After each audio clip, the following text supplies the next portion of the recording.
Hello, my name is Kate Sherwood. I'm the chair of the Governance Committee, and this is the report from the Governance Committee for the board year 2021-2022. The Governance Committee was comprised of board members Andrea Saldana, John Duty, and Kate Sherwood, chair, as well as executive staff Keenan Weller, co-leader and director of communications, who also serves as secretary to the board. The committee met monthly throughout the 2021-2022 board term, and we have detailed some of our highlights below. Supporting executive staff performance. The Governance Committee continued with our role in supporting executive staff performance through individual coaching sessions, which occur 3 times each board year. The Governance Committee has determined that this approach is valuable, provides space for open dialogue, and provides time for our co-leaders to engage in robust discussions of challenges and opportunities in ways that would not be possible during our scheduled board meetings. With the management of the COVID-19 pandemic as a key challenge over the past year, both Keenan and Julie needed additional time with us to talk about day-to-day pandemic concerns and reported that this was very helpful. While a basic background document is utilized and updated in the coaching process, the Governance Committee wishes to make certain that our membership understands that along with the Stewardship Committee and the Board of Directors as a whole, we receive substantial information related to the performance of the organization as well as the specific work of the co-leaders. This ranges from a monthly executive staff report, which includes, as a matter of routine, the disclosure of any complaints or serious occurrences. You might also note that the financial oversight of the Stewardship Committee, which includes external parties ranging from the independent auditor, Ross Holmes, to quality assurance measures auditing and risk registry reporting for the Ministry of Children, Community, and Social Services. We can confirm that the coaching sessions will proceed at the interval of 3 times per board year in April, September, and January, and that there are no significant changes planned with respect to the overall performance management process. This process was developed with assistance of David Chalmers from Nexus Human Capital, renowned for his work in performance management.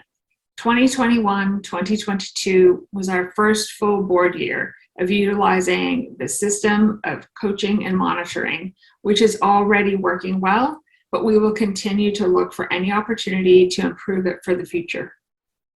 Ongoing board recruitment. This year, the Governance Committee continued its work on how best to recruit new members, and we were able to put to use tools that we developed last year to fill 1 vacancy.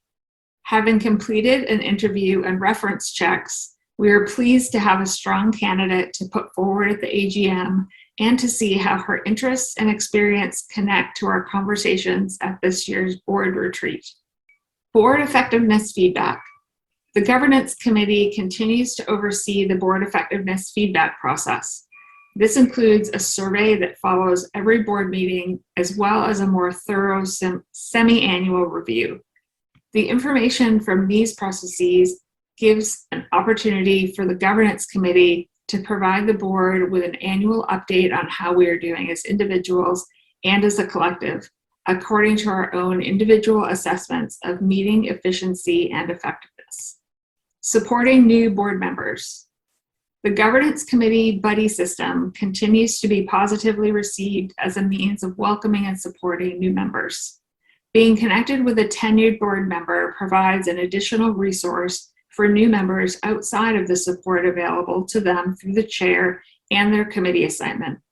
In 2021-2022, we had 1 new board member, or in this case, returning former board member, Kathy Velasquez.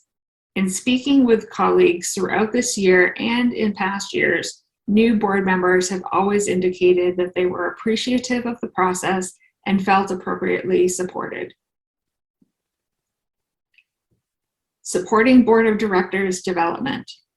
Each year, the Governance Committee recommends learning and development activities for the board. The most significant of these activities being a day-long retreat in November.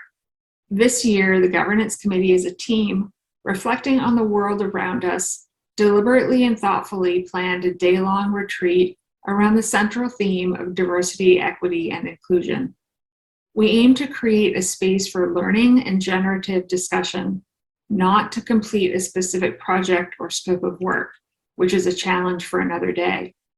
The retreat provided an opportunity for a focused dialogue about what diversity, equity, and inclusion looks like for LiveWorkPlay as an organization and as a board.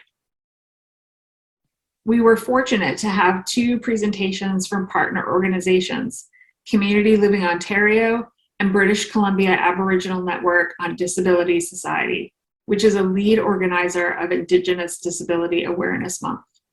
These presentations provided a wealth of information as well as honest conversations that will help us in our next steps. The retreat discussion contributed to our board development activities for the remainder of the year. We invited additional speakers, including Deb Cavers from Community Living Brant, and we will continue our outreach to partners to understand and learn from their approaches. The Governance Committee anticipates that this work will lead directly to a future pillar of our next strategic plan for LiveWorkPlay. In conclusion, it has been another year like no other. As chair of the Governance Committee, I want to thank all members for your support, advice, candor, and collaboration. I've enjoyed the challenge of contributing to our innovative online events, and I continue to be thankful for the generosity of our members and families towards the entire LiveWorkPlay organization.